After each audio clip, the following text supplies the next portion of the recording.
हे WhatsApp, कैसे हो? अभी हम जिस टॉपिक पे बात कर रहे हैं वो अमाइन का एक दूसरा केमिकल प्रॉपर्टीज़ है जिसमें हम एक कन्वर्जन करेंगे और इस कन्वर्जन के जरिए हम अमाइन से डाइजोनियम सॉल्ट का फॉर्मेशन करेंगे। तो एक्चुअली टॉपिक आपको समझ में आ गया होगा। This is about preparation of diazonium salt by using the amine. तो पहली बार यहाँ पे आप सिर्फ 1 डिग्री अमाइन का यूज कर सकते हो, ध्यान रखोगे।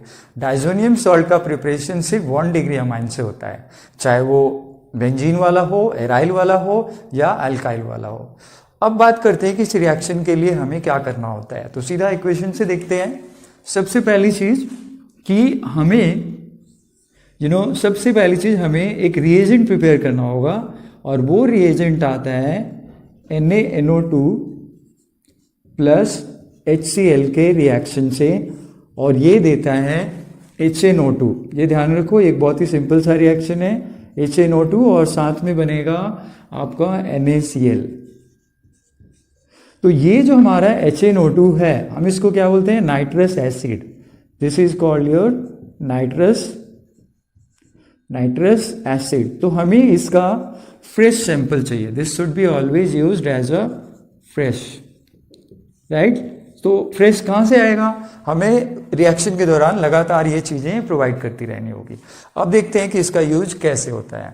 तो जो दूसरा हमारा रिएक्शन है वो एक्चुअल है, उसमें हमें क्या करना है? एक प्राइमरी अमाइन को रिएक्ट करना है। एक प्राइमरी अमाइन को रिएक्ट करना है आपको HNO2 के साथ में, HNO2 के साथ में। पर जैसे मैंने कहा कि ये HNO2 आपको लगातार कहाँ से मिलेगा? जब आप लगातार जब आप NaNO2 और HCl सप्लाई करते रहोगे।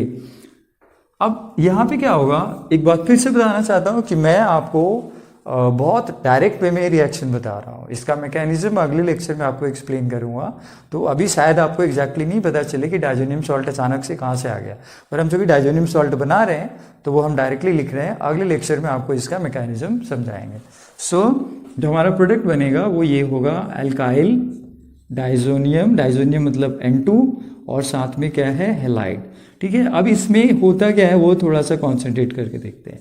यहाँ पर N पे पॉजिटिव चार्ज है और X पे क्या है? नेगेटिव चार्ज है। तो इसे हम क्या बोलते हैं? Diazonium halide. अब अगर ये डाइजोनियम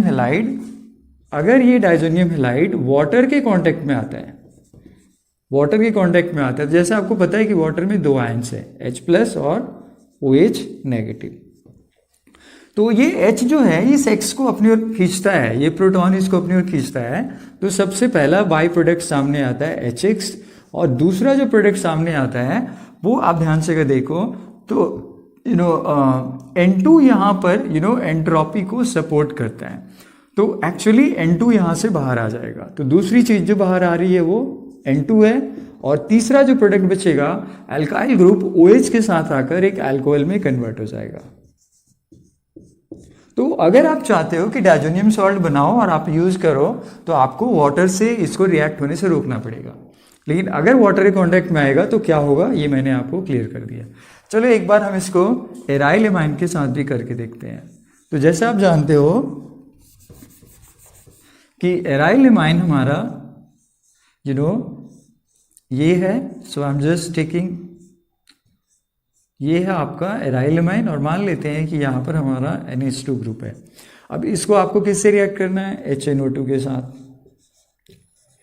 लेकिन HNO2 लगातार कहाँ से आएगा? इसके लिए आपको एक रिएक्शन में लगातार सोडियम नाइट्राइड और HCl भी सप्लाई करना पड़ेगा।